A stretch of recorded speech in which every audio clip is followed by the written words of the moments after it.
बहुत बहुत आप सबका आदर करते हुए मेरे श्रोताओं की तरफ से, सहयोगी की तरफ से, मेरे जजमान शरीर की तरफ से महादेव का वांगमय स्वरूप शिव महाप्राण भगवान को मैं प्रणाम करता हूं। और फिर से बहुत हृदय से आप सबको शुभकामना और महादेव जी खूब बहुत आपकी रक्षा करे ऐसा भाव प्रकट करते हुए 1 मिनट के लिए छोटा सा कीर्तन। मंगल भवन अमंगल हारी उमा सहित जय जपत पुरारी। बोलिए पुरुषोत्तम भगवान की। पुरुषोत्तम मास की बहुत बहुत आप सबको शुभकामना। पुरुषोत्तम भगवान जेवा तेली ने फेड़ा राजकुंवर ने फल मिलू एवा सौने भगवान पुरुषोत्तम प्रसन्न रहे एवी पुरुषोत्तम भगवान ने प्रार्थना। साथ है बोलने की कला है तो जरूर बोलिए, बाकी मौन सबसे बड़ी साधना है। पवित्र श्रावण मास में जब हम शिव महाप्राण कथा कह रहे थे तब हमने बार बार कहा था इस महीने में कुछ भी साधना, उपासना, अनुष्ठान, पूजा, अर्चन, दर्शन कुछ भी न हो सके तो पवित्र श्रावण मास में मौन रहिए। और महादेव ने बहुत सारे व्रतों की परंपरा की बात करी, लेकिन भगवान शिव ने कहा भवानी को, भवानी ये सभी व्रत मुझे प्रिय हैं। तिथि तिथि का व्रत, सोमवार से लेकर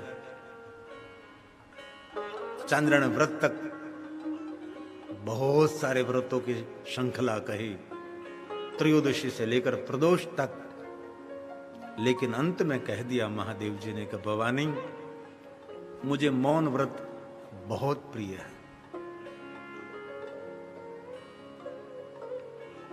और ये पुरुषोत्तम मास, ये पुरुषोत्तम मास में भी आप देखना मौन की महिमा है।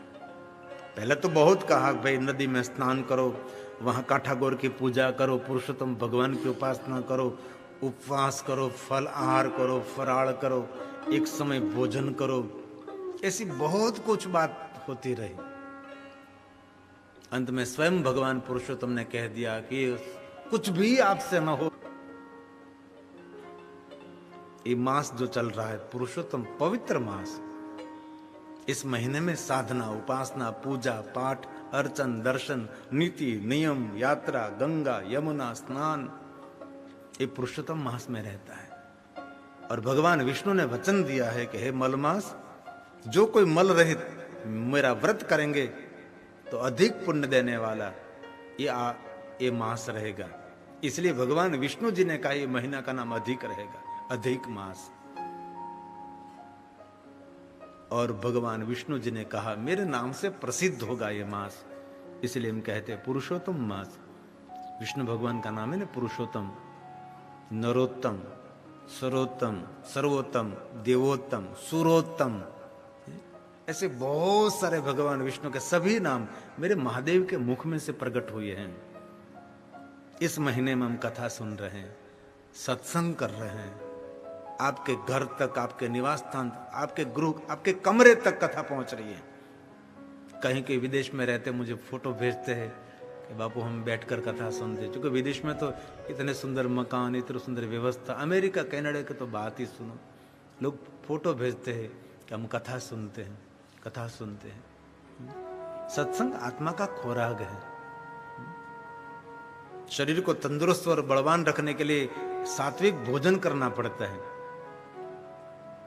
वैसे ही आत्मा को बलवान बनाने के लिए, प्रफुल्लित रखने के लिए एक घड़ी आधी में पुनियाद, जितना समय हो इतना समय भगवान की बातें, सत्संग की बातें, प्रभु की बातें सुने तो पूरा पुरुषोत्तम कथा वार्ता से भरा रहता है। ये पवित्र श्रावण मास की भी यही महिमा है, कथा वार्ता, पूजा पाठ। और मेरे पवित्र श्रावण मास को वार त्योहारों की श्रृंखला है, त्योहारों से भरा हुआ ये पूरा पवित्र श्रावण मास। ये विष्णु का, ये पुरुषोत्तम, कम साधना करे, कम पूजा करे, अधिक फल देने वाला ये पुरुषोत्तम है। तो 1 मिनट के लिए भगवान पुरुषोत्तम को हम याद करेंगे और सुंदर एक भगवान पुरुषोत्तम के मैं आपके समक्ष कथा कहूं। ये सभी कथा 1:20 से दोपहर आस्था टीवी में रोज दिखाई देते हैं, 40 मिनट तक। इनमें से निकाल लेते हैं और विशेष करके आस्था टीवी में पुरुषोत्तम भावात्मक दृष्टांत उनको कहते हैं। भारत में जो कथा है वो आस्था भजन में आती है, सुबह में 9 बजे से 11 बजे तक और दोपहर 2 बजे से 4 बजे तक। विदेशों में सुबह में 8 बजे से 10 बजे तक, रात्रि को 10 बजे से 12 बजे तक। लेकिन विशेष करके पुरुषोत्तम के लिए इसमें से कथा निकालकर एक भावात्मक कथा के लिए भगवान पुरुषोत्तम को याद करेंगे। पुरुषोत्तम जय पुरुषोत्तम, दया सिंधु जय पुरुषोत्तम। इस पुरुषोत्तम मास में कुछ भी न हो सके, सिर्फ पुरुषोत्तम पुरुषोत्तम पुरुषोत्तम, ऐसी बहुत कथा है। बहुत बहुत भक्तों ने कुछ भी नहीं किया, नहीं उपवास किया, न एक समय भोजन किया, न फलाहार, बस ये महीने में पुरुषोत्तम पुरुषोत्तम पुरुषोत्तम। जैसे पवित्र श्रावण मास में पंचाक्षर मंत्र नमः शिवाय, ओम नमः शिवाय, वैसे ही इस पुरुषोत्तम मास में एक विजयनगर था और नगर में रूपसेन नाम का बहुत परोपकारी राजा रहता था। उसकी धर्मपत्नी का नाम था तारामती। रूपसेन और तारामती का दाम्पत्य जीवन दिव्य था। विजयनगर के वो राजा थे और परोपकारी थे, दयावान थे और प्रजा वत्सल्य थे। प्रजा उनको बहुत आदर देती थी। राजा भी इतना प्रेमाळ, दयावान, भक्ति से भरा हुआ, जीवन भी इतना सुंदर राजा और रानी का था। रूपसेन और रानी तारामती दोनों भगवान के भक्त भी थे और नगर का इतना ख्याल रखते थे। छोटे से छोटे व्यक्ति लेकर बड़े से बड़े, सब पर उनकी नजर रहती थी। नगर में सबकी सुरक्षा थी। वीर भी था और दयावान भी था और प्रेमाळ और प्रजा वत्सल्य राजा था ये राजा रूपसेन। लेकिन राजा और रानी का विवाह होने के बाद बहुत समय निकल गया और प्रौढ़ आने की तैयारी हो रही थी। कोई पुत्री और पुत्र नहीं था और बहुत समय के बाद परमात्मा ने कृपा की उन पर और राजा और तारामती देवी को उनके घर पुत्र जन्मा। इतने बड़े बड़े उत्सव मनाए, पूरे गांव में गरीबों को दान दिया, सोना मोहर दी, बहुत सारे उत्सव मनाए। पुत्र जन्म हुआ, पुत्र जन्म हुआ। पुत्र जन्म का बड़ा उत्सव, क्योंकि बड़ी उम्र में पुत्र हुआ है। बहुत कुछ नगर में उत्सव रहा। राजा भी निरंतर प्रसन्न होता था, रहता था और रानी भी प्रसन्न रहती थी।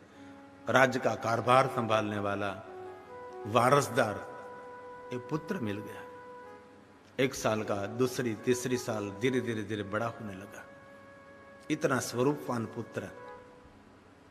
राजा को अनहद प्रेम था रूपसेन को और रानी तारामती उन पुत्र को बहुत लाडकोड़ और प्रेम से रखती थी।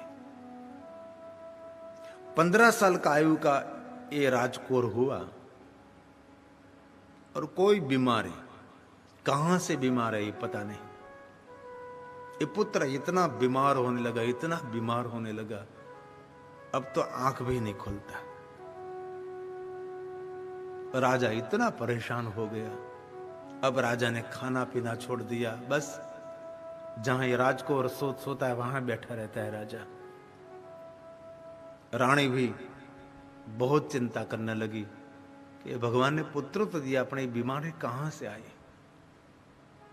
ये राज्य का एक ही वारसदार और हमारा एक ही पुत्र, परमात्मा भगवान आपने कहां से बीमारी। और देश देशांतर से वैद्य को बुलाने लगी, क्योंकि राजा है, व्यवस्था है उनके पास। बहुत बड़े बड़े वैद्य आते रहे, बहुत बड़ी बड़ी औषधि देते रहे, लेकिन बीमारी में कुछ फर्क नहीं पड़ता। कोई कहे कि यहां कोई बहुत बड़ा वैद्य है, मृत व्यक्ति को जीवित कर सकता है, तो उसको बुलाते थे। जो मुंह मांगे देते थे। राज का पूरा खजाना इस बीमारी में वो देने के लिए तैयार होता था, लेकिन मेरे पुत्र को कोई बीमारी में से ठीक करे, क्योंकि राजा है, जितना करे इतना कम होता था। राजा थक गया। तब बाद में कोई दवा, कोई वैद्य, कोई काम नहीं करता, तब ये राजा की मति थोड़ी सी उल्टी चली, तांत्रिकों को बुलाने लगा। हमारा सबका भी ऐसा होता है ना, कभी कभी कुछ जीवन में सरल नहीं होता तो पहले तो सलाहकार, विद्वान, बाद में लोग भ्रमित हो जाते और तांत्रिकों के पास, भुआओं के पास, दोरा धागा ताविज के पास पहुंच जाते हैं लोग। ऐसी मानसिकता हो जाती है। राजा ने भी यही किया, बहुत बड़े बड़े तांत्रिकों को बुलाने लगे, तांत्रिक उसके प्रयोग करने लगे, बहुत सारे दोरा धागा ताविज मंत्र तंत्र बहुत कुछ होने लगा। कोई कहे कि यज्ञ करो तो यज्ञ कराया, ये यज्ञ करने से पुत्र ठीक हो जाएगा, कोई ने कहा ये पाठ करो तो ठीक हो जाएगा, कोई ने कहा ये मंत्र करो तो ठीक हो जाएगा, कोई कहे तांत्रिक है उसका तंत्र विद्या करो तो ठीक हो जाएगा। राजा ने कुछ भी नहीं छोड़ा, क्योंकि पुत्र को ठीक करना, एक ही पुत्र है और राजा का संपूर्ण प्रेम इस पुत्र में। बस जहां पुत्र सोया है वहां पलंग के पास बैठा रहता है, पूरी रात बैठा रहता है और कोई उपाय नहीं सूझ रहा है। अब क्या करें? तब नगर में कोई विद्वान संत, कोई महात्मा घूमते घूमते घूमते वहां आए और इसको पता लगा कि इस नगर के राजा, विजयनगर राजा चंद्रसेन का पुत्र बीमार है। किसी ने बताया तो वो राजा को मिलने के लिए गए। बड़े ध्यान ज्ञानी महात्मा थे और बड़े तपस्वी भी थे, निर्लेप थे, आशा अपेक्षा से पार थे। वैसे ही समाज कल्याण भ्रमण करता था, निरंतर परिभ्रमण उनका रहता था। जो उनके परिचय में आवे उसका मंगल होना चाहिए, इसीलिए घूमते फिरते रहते। अब तो कम हो गया, पहले फरताराम रमताराम महात्मा बहुत थे। अब धीरे धीरे युग बदल गया, इसलिए कोई महात्मा को घूमता फिरता नहीं रहता। हम छोटे थे ना, तब हम जंगल में रहते थे, हमारा शिवालय जंगल में है, तो बहुत घूमते फिरते महात्मा आते थे। रमताराम कहते हैं, आश्रम कुछ नहीं होता, कहीं ठिकाना नहीं होता, कहीं कोई स्थान नहीं, रमताराम कहते हैं उसको। और साथ में कुछ भी नहीं होता, एक छोटा सा बिस्तर होता है, 2 जोड़े कपड़े होते हैं, बस कुछ भी नहीं। ऐसे अलगारी महात्मा को मैंने बहुत देखा है। और हमारा जंगल में हमारा मंदिर और बड़ा वट वृक्ष, उसके ऊपर ध्वजा पड़ी, उसको वावटा कहते, फड़ाक फड़ाक फड़ाक दूर दूर से दिखाई देता था। और दूर से देखकर, ध्वजा देखकर बहुत महात्मा आ जाते थे। और छाछ और बाजरे का रोटला, बस 2 ही चटनी, और कुछ नहीं था घर में, वो देते थे और प्रेम से वो खाते थे। सब्जी भी घर में नहीं, छाछ भी खट्टी, 2 दिन की छाछ, तो भी महात्मा खा लेते थे। नदी में था, पूरी नदी है मेरे पास थी, तो नदी में स्नान कर लेते थे, मंदिर में बिस्तर लगा देते थे, सो जाते थे। कहीं महात्मा 2 दिन रुकते थे, कहीं 3 दिन रुकते थे, बाद में चले जाते हैं। और मुझे ऐसे साधुओं का संग बहुत मिला है और बहुत कुछ उसके पास से मैंने सीखा भी है। मैं बैठ जाता हूँ पास में और उसके अनुभव की वो बातें करने लगते थे। बहुत कुछ मंत्र लिख कर देते थे, ये मंत्र है, ये मंत्र है, ये बात ऐसा है, ऐसा बहुत कुछ। जटाधारी महात्मा, एक कोपिनधारी महात्मा, ऐसे बहुत अलग अलग, खाकी और नागा दोनों आते रहते थे। वैष्णव संप्रदाय के संत आते तो श्वेत कपड़े में आते थे, और जो ये शिव पंथी के जो महात्मा आते थे वो केसरी कपड़े में आते थे। लेकिन एक मैंने अनुभव किया, जो श्वेत वस्त्र में जो रहे वो शांत बहुत महात्मा थे, और जो केसरी कपड़ा पहनकर भभूत लगाते थे वो थोड़ा तीव्र तीखा रहता था। ये मेरी जात का मुझे अनुभव है, उसका दिमाग थोड़ा सा गर्म रहता है। ये मेरे जीवन का अनुभव है, क्योंकि मैं जंगल में बड़ा हुआ हूँ, कोई गांव शहर में नहीं, जंगल में, झुपड़े में, और एक दूर का शिवालय में मेरा उछेर हुआ है। इसलिए मुझे भगवान ने बहुत कुछ अनुभव दिया है। इस महात्माओं का बहुत मुझे अनुभव है। एक बार तो एक महात्मा आए थे, खोपड़ी वाले, तो जो महात्मा उसको मंदिर में सो लाते थे, बिस्तर लगाते थे, सो जाते थे वो, और उसकी बुद्धि भ्रमित हुई और रात को उठे 3 बजे और मंदिर में से नाग ले लिया, टोकरा ले लिया, टोकरी ले ली, लोटा लोटी सब्जा डोलता सब ले लिया और लेकर भागने के लिए तैयारी की, लेकिन उसको रास्ता ही नहीं मिला, पूरे सुबह तक घूमता रहा। ऐसा मैंने अनुभव किया है। और हमारे मंदिर का ये बड़ी बात है, वहां कोई चोरी नहीं करता, कोई चोरी नहीं करता। हमारे पहले कुंड था, वहां एक पत्थर एक विधर्मी वहां से ले गया था गांव में। किसी ने बताया कि यहां से कुछ लेना नहीं चाहिए, लेकिन मुझे कपड़े धोने के लिए ले जाना है, थोड़ा उल्टा सुल्टा व्यक्ति था, ले गया। तो पूरी रात पेट में दुखा और सुबह में किसी ने कहा कि ये पत्थर रख दे, फिर से वहां मर जाएगा। फिर मस्त उफाड़ कर पत्थर छोड़ने के लिए वहां आया था। अरे वडलानों को दातन कापी ना सके। जो बड़ा वट वृक्ष है मेरे पास, अभी तो वृद्ध हो गया वट भी, कोई दातुन वडवाई का काट कर जावे वो भी उसको वापस देना पड़ता है हनुमान जी के आगे। ये है मेरा जन्म स्थान, इतना प्रभावशाली प्रतिभाशाली है। लोग डरते भी हैं, लोग मानते भी हैं। एक तरफ काल भैरव जी बैठे हैं, एक तरफ वडला के नीचे हनुमान जी बैठे हैं, बीच में महादेव जी बैठे हैं। मैंने अनुभव किया है। कहीं महात्मा बहुत ज्ञानी होते, कहीं ऐसे भजनानंदी होते हैं, बहुत कुछ अनुभव मिला। ये महात्मा ज्ञानी तपस्वी वैरागी राजा रूपसेन के पास आए और कहा कि मैंने सुना है कि आपका कुंवर बीमार है। राजा और रानी हाथ जोड़कर प्रणाम करने लगे, गुरुदेव कुछ उपाय बताओ। मंत्र तंत्र सब कुछ किया, बहुत सारे वैद्यों की दवा ली, लेकिन कुछ भी उसमें फर्क नहीं पड़ता। अब हम थक गए।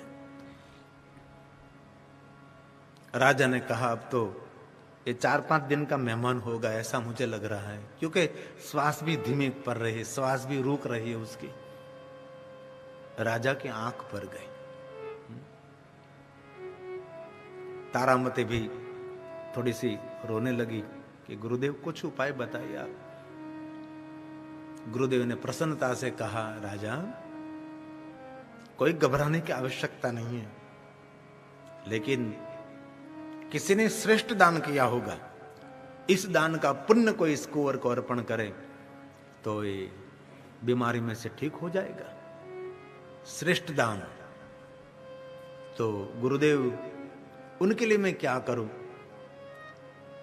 गुरुदेव ने कहा, राजा गांव में ढंढेरो पिटाओ। पहले एक युग था ना, ये मीडिया का कोई साधन नहीं था, तो क्या करते थे, एक ढोल लेकर जाते थे, ढंढेरो टिपाते थे, धड़िंग धड़िंग धड़िंग बजाने के बाद ढोल शांत हो जाता था और जोर से बोलते थे, आवाज लगाते थे। मोहल्ले गली में एक ढोल बजा तो पहुंची ढोल की आवाज आने के सब लोग अपने घर से बाहर निकल जाते थे और क्या है क्या है क्या है, तो सुनने के लिए सब खड़े हो जाते, तब बोलते हैं। और पूरा ढंढेरा पिटाया कि राजा का कुंवर बीमार है, जिनके पास श्रेष्ठ पुण्य है वो पुण्य को अर्पण करेगा और राजा का कुंवर ठीक हो जाएगा। जो कोई राज्य की भलाई इच्छने वाला, कोई भलमंचाई करने वाला, जो कोई पुण्यवान है तो उसका पुण्य, श्रेष्ठ पुण्य राजा के कुंवर को अर्पण करे और राजा उनका मान सम्मान, उसकी कदर करेंगे। पूरे गांव में ढंढेरा पिटवाया और गांव में बहुत लोग धर्मी थे, वीर थे, सेवाभावी थे। हर गांव में होता है ना, गांव में पापिष्ट भी होते हैं और धर्मिष्ठ भी होते हैं और कर्मनिष्ठ भी होते हैं और प्रतिष्ठ भी होते हैं। प्रतिष्ठ भी होते हैं, कर्मनिष्ठ होते हैं, धर्मिष्ठ होते हैं और वरिष्ठ भी लोग होते हैं। वरिष्ठ विशेष प्रकार का उसका सम्मान रहता है, उसको कहते हैं वरिष्ठ, वरिष्ठ नागरिक। पूरे गांव में से सब लोग आने लगे, रात दरबार में आने लगे। सब अपने अपने तरीके से संकल्प करके राजा के कुंवर को, राजा के पुत्र को पुण्य अर्पण करने लगे। हाथ में जल लेते हैं, संकल्प करते हैं और उसका जो पुण्य है ये पुण्य राजा के कुंवर को अर्पण करते हैं। लेकिन बीमारी में कोई फर्क नहीं पड़ता।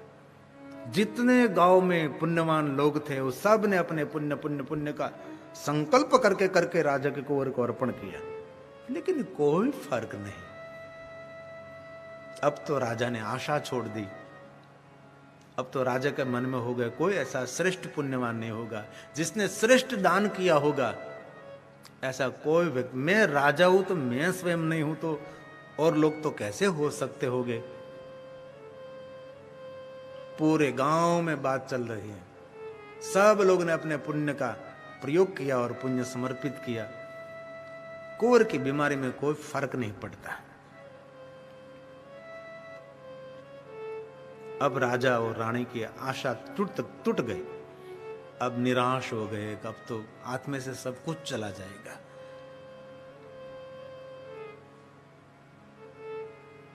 एक दिन सुबह का समय था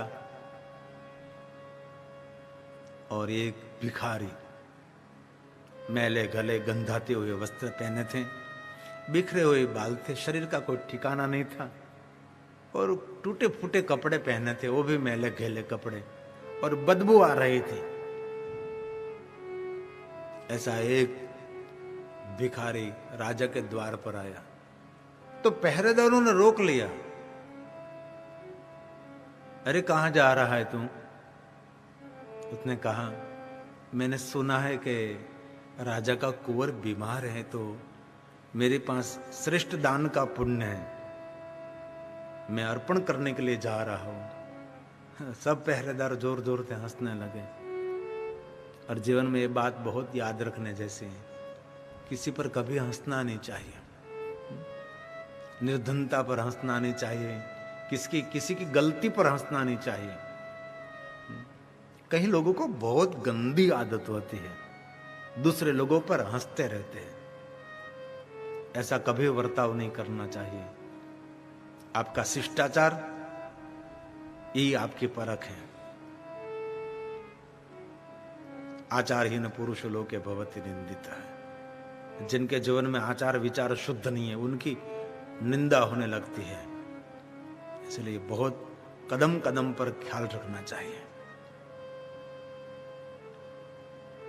पहरेदारों ने रोक लिया और बहुत आजीजी करी कि मुझे अंदर जाने दो, मेरे पास जो श्रेष्ठ दान का पुण्य है, राजा के कुंवर को मुझे और अर्पण करना है, मुझे आप अनुमति दीजिए। अपमान करने लगे, नहीं जाने देते। और इनमें से एक पहरेदार तो दयावान भी था, और सब लोग तो एक सरीखे नहीं होते। हम देखते हैं पुलिस वालों को, तो कोई कोई पुलिस वाला बहुत सेवाभावी रहता है, वो प्रेमाळ, सबकी सेवा करने वाला, कोई को निष्ठुर रहते हैं। सब अलग अलग भांति भांति के लोग होते हैं दुनिया में, वहां भी ऐसा ही है। तो ये पहरेदार ने कहा क्यों रोक रहे हो यार, हम पहरेदार हैं, किसी को अंदर नहीं जाने देना, ये हमारा कर्तव्य है, लेकिन कम से कम राजा और रानी को पूछो तो सही, ऐसे क्यों बाहर निकल रहे आप उसको। दुनिया में बहुत लोग सच्चे भी होते, अच्छे भी होते हैं।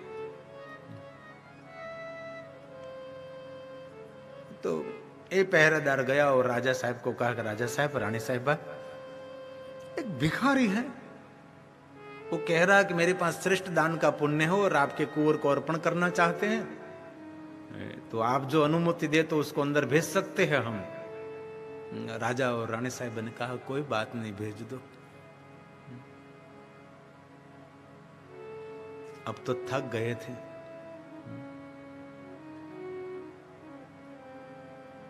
और ये अंदर आया, ये भिखारी, मैले घेले वस्त्र, बिखरे हुए बाल,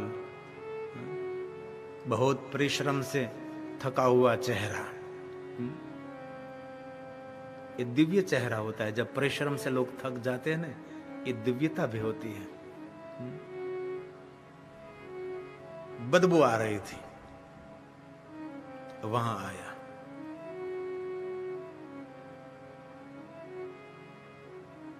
और राजा ने देखा कि उसके पास श्रेष्ठ दान का पुण्य, अंग पर पूरा कपड़ा नहीं है, पूरे वस्त्र नहीं है शरीर पर, और कह रहा है कि श्रेष्ठ दान। थोड़ी देर तक तो राजा को मन में हुआ कि उसको मैं ना कह दूं कि आपके दान की कोई आवश्यकता नहीं है, पुण्य की आवश्यकता नहीं है। लेकिन रानी साहिबा समझ गई कि राजा कुछ अलग सोच रहे। रानी साहिबा ने कहा कि जो घर आते उसका कभी अनादर नहीं करना चाहिए, उसका कभी अपमान नहीं करना चाहिए। राजा समझ गए, मौन रहा राजा। और तारामती ने कहा कि भाई आपने को श्रेष्ठ दान किया होगा, जरूर आप अर्पण कर सकते हैं। राजा ने भी अनुमति दी कि आप जरूर कर सकते हैं। लेकिन दोनों के मन में एक असमंजस, एक सोच है कि इनके पास पहनने के लिए कपड़े नहीं है, पूरा शरीर दुर्गंध मार रहा है, पूरा चेहरा परिश्रम से थक गया है, सर पर बाल बिखरे हैं, बदबू आ रही है, और कह रहा है कि मेरे पास श्रेष्ठ दान का पुण्य है।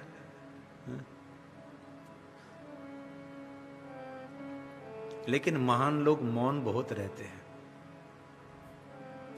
जिनका महान व्यक्तित्व है, बोलने से पहले 2 बार विचार करेगा वो। राजा और रानी साहिबा मौन रहे और कहे, भाई आप पुण्य अर्पण कर सकते हैं हमारे कुंवर के लिए, ये रात दरबार आपका आदर करेंगे, हमारा कुंवर ठीक हो जाए, बस यही बात है। इस भिखारी ने कहा, राजा साहब आप मुझे नहीं पहचानते?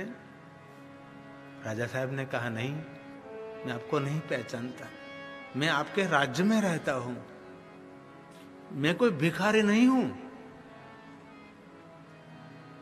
मैं गांव का तेली हूं, मैं घाणी चलाता हूं ने, तेल काटता हूं, दिवेल, इसलिए मेरे कपड़े ऐसे होते हैं, और ये तेल बेचने वाला मैं हूं, मैं भिखारी नहीं हूं, और मेरे पास पुण्य है, आज मैं अर्पण करता हूं, आप मुझे थोड़ा सा जल दीजिए। रानी साहिबा ने देखा उसके लोगों के सामने तो जल आ गया, और इस तेली के हाथ में जल दिया, और इस तेल बेचने वाले तेली ने संकल्प किया, जो गाड़ी चलाने वाला आदमी था, तेल निकालकर लोगों तक तेल पहुंचाने का काम उसका था। संकल्प किया, भगवान ये पुरुषोत्तम मास चल रहा है, मैंने बहुत बार पुरुषोत्तम का व्रत भी किया है, और इस बार मैं विशेष प्रकार से पुरुषोत्तम व्रत कर रहा हूं, और अब पुरुषोत्तम आधा पूरा भी हो गया है। आपने मेरे व्रत का स्वीकार किया नहीं स्वीकार किया मुझे मालूम नहीं है, लेकिन बहुत हृदय से पुरुषोत्तम भगवान मैं आपका व्रत करता हूं, और ये पुरुषोत्तम जो व्रत करता हूं उसका जो पुण्य है मैं राजा के कुंवर को अर्पण करता। मन ही मन संकल्प किया, राजा को पता नहीं कि मन में क्या बोल रहा है, और थोड़ा जल इस कुंवर के अंग पर छटकाव किया, और पुरुषोत्तम भगवान को कहा, पुरुषोत्तम भगवान ये मैं सही मैंने किया गलत किया वो मुझे कुछ पता नहीं, लेकिन हे पुरुषोत्तम भगवान बस मेरा पुण्य इस कुंवर को मैं अर्पण करता हूं। ऐसा करके आंख बंद करके पुरुषोत्तम भगवान को प्रार्थना की, और क्या गजब की क्रांति हुई। धीरे धीरे धीरे राजकुंवर आंख खोलने लगा और आजू बाजू देखने लगा।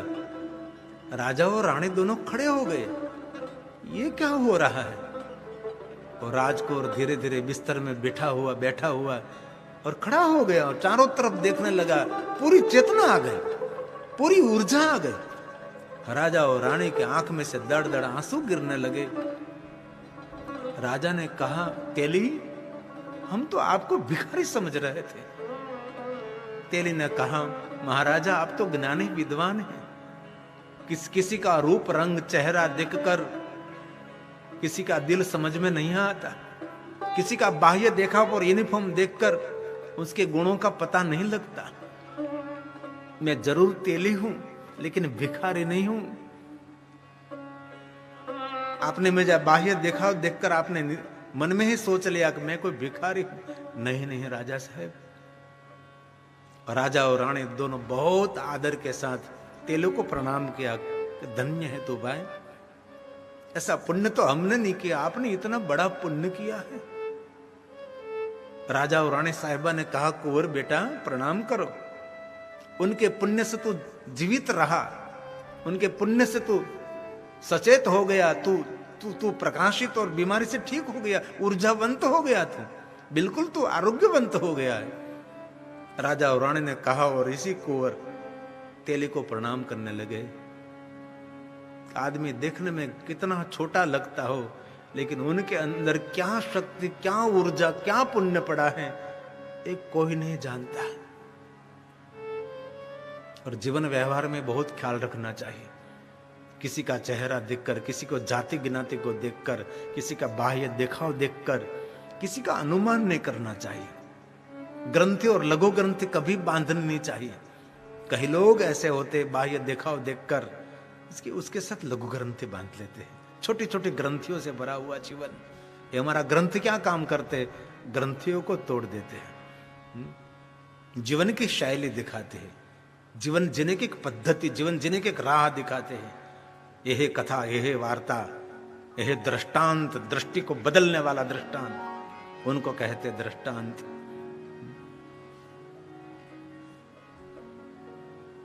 तब राजा साहब ने कहा रानी साहिबा ने, भाई तेली,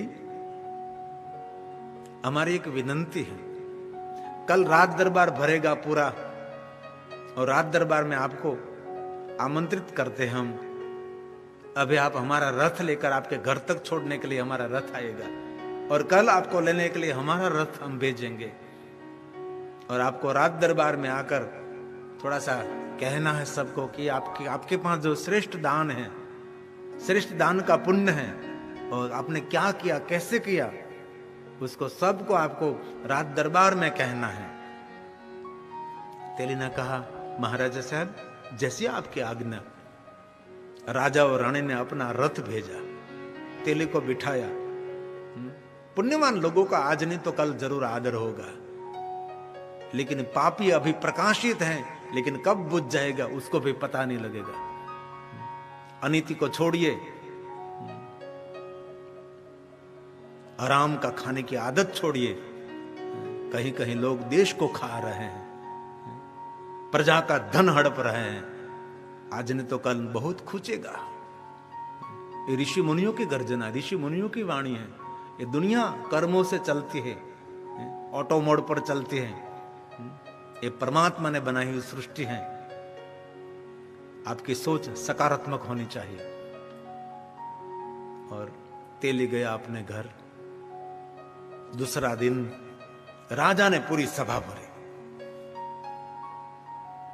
मित्र राजा को भी आमंत्रित कर लिया, और गांव में से बड़े बड़े जो वरिष्ठ लोग थे उसको भी आमंत्रित किया, धर्मिष्ठ लोगों को आमंत्रित किया, विद्वानों को आमंत्रित किया। और राजा रात दरबार में, राजा और रानी साहिबा और कुंवर साहब सब बैठे हैं। और राजा ने अपना रथ भेजा था, मान सम्मान के साथ तेली को रात दरबार में लाया गया, और रात दरबार में खड़ा रहा तेली।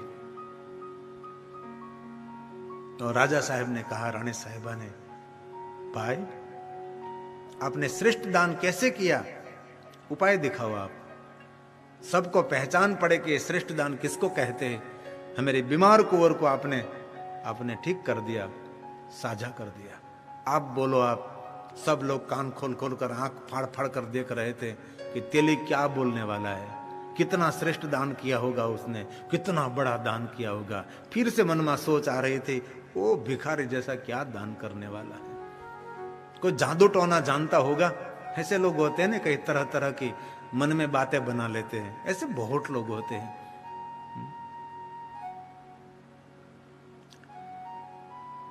तेली ने कहा, महाराजा साहब, रानी साहिबा, कुंवर साहब, कोई बड़ा दान नहीं किया है। मैं क्या, तेल बेचने वाला, दिवेल बेचने वाला, मैं कैसे दान कर सकता हूं? मेरे पास कोई सोना मोरो तो मैंने कभी देखे ही नहीं। आप बताओ आपने क्या किया? तब तेली ने कहा, मैं बहुत निर्धन हूं। आंख भर गई, मैं बहुत निर्धन हूं।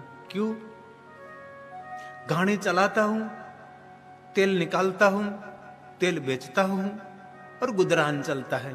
तो अभी उछीना उधार करना पड़ता है, क्योंकि 3 लड़का है, 3 लड़की है, और हम हमारा गुजारा नहीं कर सकते। कभी कभी भूखे भी रह जाते, हम और बच्चे भी भूखे रह जाते हैं। सुनो साहेब, राजा साहेब, तो हम सालों से पुरुषोत्तम का व्रत करते हैं, और ये पुरुषोत्तम अभी चल रहा है, हमारा व्रत है। हम पुरुषोत्तम में उपवास करते हैं और तेल निकालकर बेचने के लिए जाते हैं। इसमें से 2 पैसा मिलता है। गांव में जो कथा वार्ता चलती है वहां मैं और मेरी पत्नी जाता हूं और कथा वार्ता सुनता हूं। वहां भी कुछ भेंट अर्पण करता हूं। नदी में नहाने के लिए जाता हूं, कांठा गौर की पूजा करता हूं। पूरे दिन पुरुषोत्तम पुरुषोत्तम पुरुषोत्तम मैं करता रहता हूं। बस तेल बेचने के जो 1 पैसा 2 पैसा मिला तो भगवान को, ब्राह्मण को भेंट देते हैं और भगवान पुरुषोत्तम का भजन करते रहे, श्रद्धा से कथा वार्ता सुनते हैं। और अब सुनो राजा साहेब, हमारा जो बेल है ना, हम घाणी को जोतते हैं और 1 महीना हम इस बेल को निवृत्त कर देते हैं, आराम देते हैं और कह देते हैं कि पूरी साल तू घाणी में घूमता रहता है बेल बड़द, और 1 महीना हम उसके पास कुछ काम नहीं कराते। 1 महीना उसको हम आराम दे देते और कहते हैं कि 1 महीना तेरे लिए आराम है। और मैं और मेरी पत्नी घाणी को जोतते हैं और घाणी को हम घुमाते हैं। मैं थक जाता हूं तो मेरी पत्नी घाणी चलाती है और हम बड़द की जगह पर हम जोतते हैं और निरंतर घाणी चलाते रहते हैं। कभी वो कभी मैं, ऐसे ही तेल निकालकर हमारे गुजरान चलाते हैं। इस हमारा जो बेल है ना, घाणी पे जो चलता है, उसको हम 1 महीने तक उसको विराम देते हैं। और ये हमारा जो पुण्य है, ये पुण्य मैंने आपके कोर को अर्पण किया है। और मैंने पुरुषोत्तम भगवान को कहा, मैं जो कर रहा हूं श्रेष्ठ है, ये मुझे मालूम नहीं, लेकिन भगवान पुरुषोत्तम जो श्रेष्ठ दान है, मेरी पसीने की कमाई, पुरुषार्थ की कमाई, घाणे में हूं, मैं खुद चलता हूं घाणे चलाने के लिए, मेरी पत्नी चलती है घाणे में, इनमें से 2 पैसा आता है वो हम दक्षिणा देते हैं, दान करते हैं, ब्राह्मणों को दक्षिणा देते हैं, ब्रह्म भोजन करा देते हैं, हम भूखे रह जाते हैं। ये श्रेष्ठ दान जो पुरुषोत्तम भगवान आप मानते हैं, तो ये पुण्य में राजा के कोर को अर्पण करता। बज राजा साहेब, इतना मेरे जीवन में मैंने किया है। मुझे मालूम नहीं राजा साहेब ये दान श्रेष्ठ है नहीं श्रेष्ठ है, मैं तो तेली हूं, ऐसा बार बार बोल रहा, मुझे मालूम नहीं, पुरुषोत्तम भगवान जानते हैं ये जो मैं कर रहा हूं वो श्रेष्ठ दान है कि नहीं श्रेष्ठ दान, वो तो पुरुषोत्तम भगवान जानते हैं। राजा साहेब, रानी साहिबा, इसमें ही रात दरबार में आकाशवाणी हुई गेबी नाद से, ए तेली, तू जो दान करता है श्रेष्ठ दान है, मैं पुरुषोत्तम भगवान बोल रहा हूं, तेरे जैसा श्रेष्ठ दान कोई नहीं कर सकता।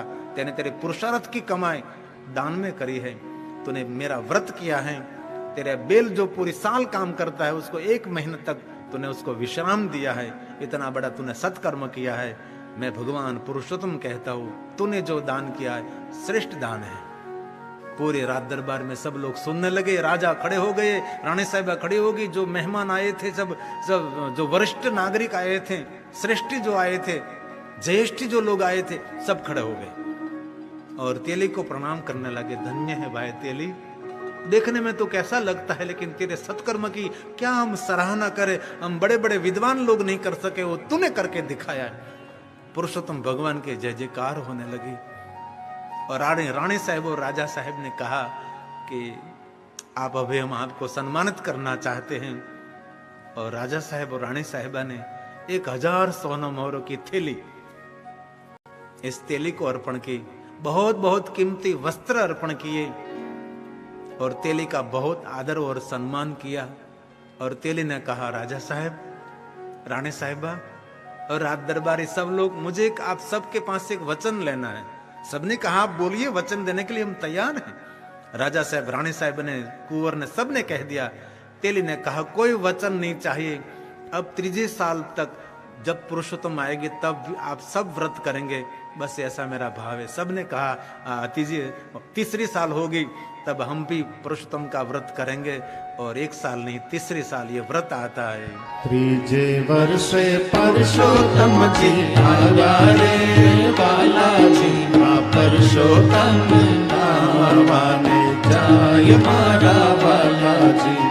ત્રીજે વર્ષે પરસોત્તમજી આવ્યા રે વાલાજી આ પરસોત્તમ નાવાન જાય મારા વાલાજી નાય ધોઈને પાવન થાય રે વાલાજી આ પરસોત્તમ નાવાન જાય મારા વાલાજી નાય ધોઈને પાવન થાય રે વાલાજી આ પરસોત્તમ નાવાન જાય મારા વાલાજી ત્રીજે વર્ષે પરસોત્તમજી આવ્યા રે વાલાજી આ પરસોત્તમ નાવાન જાય મારા વાલાજી ત્રીજે વર્ષે પરસોત્તમજી આવ્યા રે વાલાજી આ પરસોત્તમ નાવાન જાય મારા વાલાજી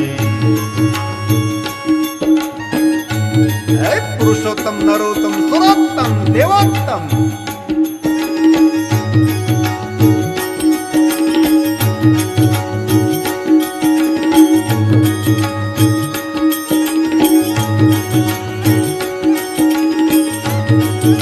જય પુરુષોત્તમ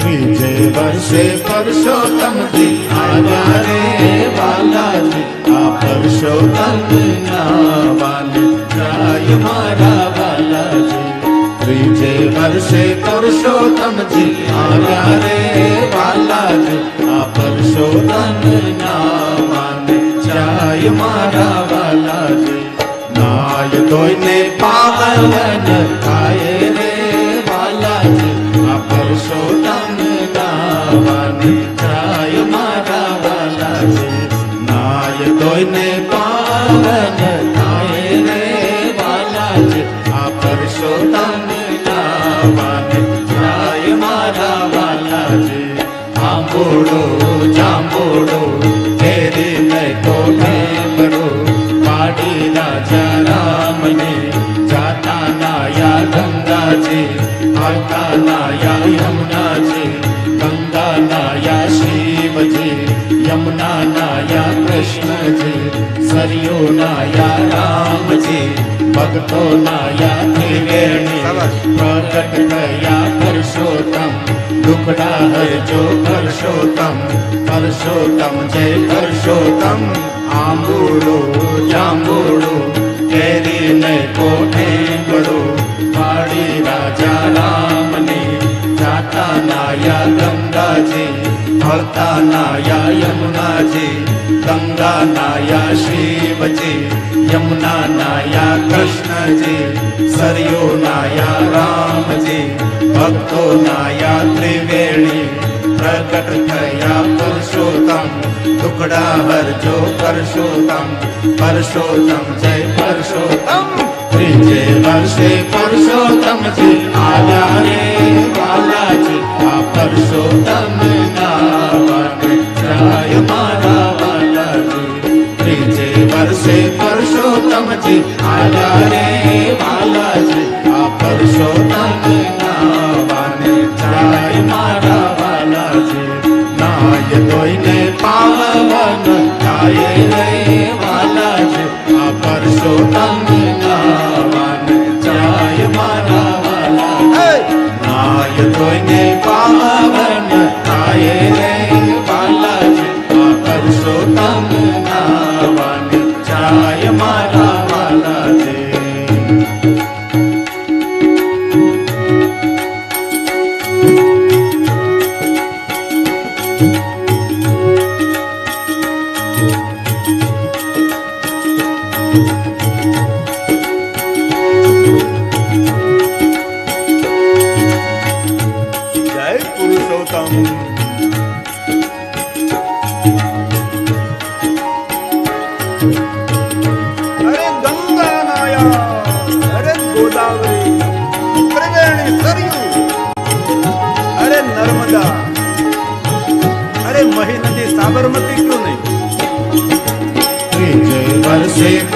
परशोत्तम जी आजा रे बालाजी आ परशोत्तम नाम जाय मारा बालाजी त्रीजे वर्षे परशोत्तम जी आजा रे बालाजी आ परशोत्तम नाम जाय मारा बालाजी नाय तोयने पावन थाये रे बालाजी आ परशोत्तम नावाने जाय मारा बालाजी नाय तोयने पावन थाये रे बालाजी आ परशोत्तम नावाने जाय मारा बालाजी आंबोड़ो जांबोड़ो केरी ने कोठे बड़ो बाड़ी राजा राम ने जाता नाया गंगा जी हरता नाया यमुना जी गंगा नाया शिव जी यमुना नाया कृष्ण जी सरयू नाया राम जी भक्तो नाया त्रिवेणी प्रकट थया पुरुषोत्तम दुखड़ा हरजो पुरुषोत्तम पुरुषोत्तम जय पुरुषोत्तम आगे वर्षे पुरुषोत्तम जी आजा रे बालाजी आ पुरुषोत्तम नाम जाय मारा बालाजी त्रीजे वर्षे पुरुषोत्तम जी आजा रे बालाजी आ पुरुषोत्तम नाम जाय मारा बालाजी नाय तोयने पावन थाये रे बालाजी आ पुरुषोत्तम नाम जाय मारा बालाजी नाय तोयने पावन थाये रे बालाजी आ पुरुषोत्तम नाम जाय मारा बालाजी आंबोड़ो जांबोड़ो केरी ने कोठे बड़ो वाड़ी राजा राम ने जाता नाया गंगा जी हरता नाया यमुना जी गंगा नाया शिव जी यमुना नाया कृष्ण जी सरयू नाया राम जी भक्तो नाया त्रिवेणी प्रकट थया पुरुषोत्तम दुखड़ा हरजो पुरुषोत्तम पुरुषोत्तम जय पुरुषोत्तम आंबोड़ो जांबोड़ो केरी में कोठे बड़ो बाड़ी राजा राम ने जाता नाया गंगा जी हरता नाया यमुना जी गंगा नाया शिव जी यमुना नाया कृष्ण जी सरयू नाया राम जी भक्तो नाया त्रिवेणी प्रकट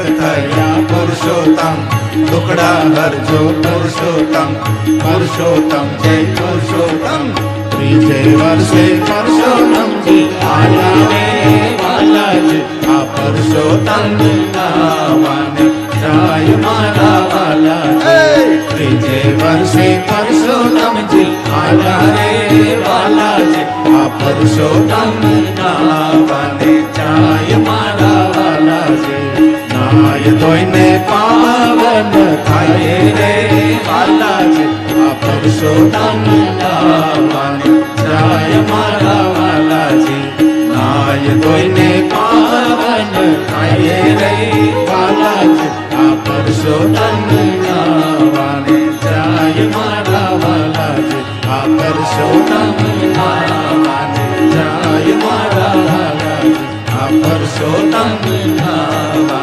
जाय मारा बालाजी आ पुरुषोत्तम नाम जाय मारा बालाजी।